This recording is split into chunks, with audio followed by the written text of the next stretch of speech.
Sinadya ng ilang senador ang KOJC compound sa Davao City para imbestigahan ang umano'y akusasyon ng pag-aabuso ng mga otoridad sa pagsisilbi ng arrest warrants laban kay Apollo Kibuloy at iba pang kapwa akusado nito. Mean Corvera sa balitang yan. Personal na ininspeksyon ni Senador Ronald Bato de la Rosa at Senador Robin Hood Padilla ang KOJC compound sa Buhangin District, Davao City kaninang umaga. Yan ay para tignan ang sinasabing pag-abuso ng mga otoridad sa pagsisilbi ng warrant of arrest laban kay KOJC leader Apollo Kibuloy. Sa kauna-unahang pagkakataon ay nakapasok din ng mga miyembro ng media sa compound kung saan unang tinungo ang KOJC Cathedral na ngayon ay nagsisilbing holding area ng pulisya. Sumunod na tinungo ng Senate team ang KOJC basement kung saan natagpuan ang bagong sementong sahig. Ang naturang bahagi ang sinasabing hinukay umano ng mga otoridad para umano hanapin si Kibuloy.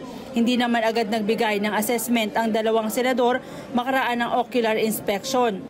Dumiretso ang dalawang mambabatas para pangunahan ng joint public hearing ng Committee on Justice and Human Rights sa sangguniang panlunsod sa Davao City. Alauna kanina nang simulan ang joint public hearing ng Senado hinggil sa nangyaring KOJC compound standoff. Kabilang sa dumalo sa nasabing pagdinig si Davao City Mayor Sebastian Duterte, Dr. Lorraine Badoy at ang legal counsel ng KOJC na si Attorney Israel Torion, Lori Carduna na umano'y biktima ng pepper spray ng pulis at si Attorney Daina Tolentino Fuentes. Ayon kay Senador Ronald de la Rosa, target ng kanilang investigasyon na alamin kung totoo ang aligasyon na nagkaroon ng pang-aabuso. Sa KOJC compound, isipin niyo halos 2 linggo na silang nag-barricade. Nakapag-detect na sila ng heartbeat sa ilalim ng lupa. Nag-implementa pa ng whole of government approach noong naghukay sila sa basement ng school campus. Ngunit hindi pa rin naging successful ang implementasyon ng warrant of arrest. Hindi pa rin makita ang dapat makita. Sa paningin tuloy ng mga tao, mukhang may kakulangan sa ating mga pulis. Gaya ng inaasahan, sunod-sunod na akusasyon ang ibinato ng KOJC team kay Police Region Office 11 Regional Director Brigadier General Nicolas Torre III.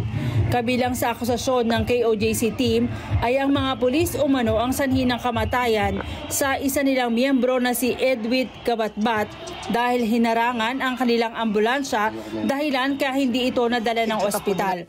Habang nagdulot din ng takot ang maagang pagpapaputok ng mga pulis at paggamit ng long-range acoustic device na nagdulot ng takot at nagresulta ng atake sa puso ng ilan nilang miyembro. What we are seeing here, actually, Your Honor, is the rape of the 1987 Constitution in the guise of the enforcement of a warrant of arrest. Depensa naman ng PNP, plinano nilang mabuti ang ginawang pagsisilbi ng warrant of arrest kasama na ang posibleng pagkakaroon ng casualty. Katunayan, naghanda sila ng mga doktor, ambulansya at ambulatory clinic pero hinaraw ng mga miyembro ng KOJC ang pagpasok ng kanilang ambulansya. Maraming panahon na iba-ibang mga ambulansya na ang gumalaw. At ang bottom line dyan, sir, ang nagdala niyan at nagbigay ng first aid pa niyan, sir, ay pulis natin using the PNP ambulance. Kung anong oras nila kinuha yan, sir, lahat, sir, second day, third day, fourth day, may mga ambulance, sir, because one of the information that we received is that Mr. Kibuloy is already wearing nurse's garbs and will use an ambulance to get out of the compound. Isa lang naman, sir, ang bottom line dito. Ayaw lang namin makalabas si Kibuloy dahil nasa kanya ang lahat ng assets na yan. Hindi naman sigurado yan, sir, na first day yan. Mean Corvera para sa Mata ng Agila, matatag, matapang, matapat. Maraming salamat sa inyo pong pagsubaybay sa Mata ng Agila Primetime. Para malaman ang matatag, matapang at matapat na mga balita, i-follow lamang at mag-subscribe sa @Net25 TV.